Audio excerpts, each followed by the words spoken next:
Kathleen Rice is our current Congresswoman. I can spend all day telling you of Rice's Brady Rule violations about the mishandling of evidence, which are legendary from when she was DA. Instead, I will just tell you about the millions paid by the Nassau County taxpayer to settle her criminality. Her quote was, "Once puts me in the Baseball Hall of Fame in my book." She actually bragged about getting away with it. Never mind her innocent victims that went to jail. Her records from her time working in the Brooklyn DA's office over Trump's taxes, missing in action. 4 different judges admonished her for violations, and her own college law professor condemned her. Newsday found 5 cases of intentional misconduct.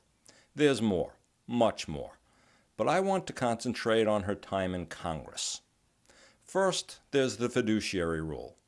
The fiduciary rule states that if you are a financial planner, you must represent the best interests of your client.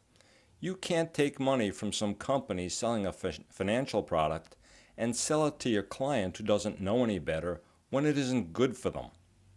One would think this is automatic and you don't need a rule. Sadly, that's not the case. When so many victims were screwed that the law had to be proposed, Rice took donations and voted against the rule. Second, she became the poster child for corruption when the Trans-Pacific Partnership, the TPP, was proposed. It was a trade deal that looked good at first, and then the lobbyists came in. Basically, it gave corporations the right to tax citizens of a country without their government's approval.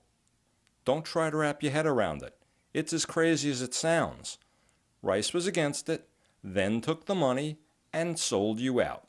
There's your problem in a nutshell. Bribery. Rice was a Republican before switching to Democrat because of the district we are in. Now she spends her time attacking the House leader, Nancy Pelosi, doing a hatchet job for Republicans. Was a deal made? Will she switch back to being a Republican after the next election?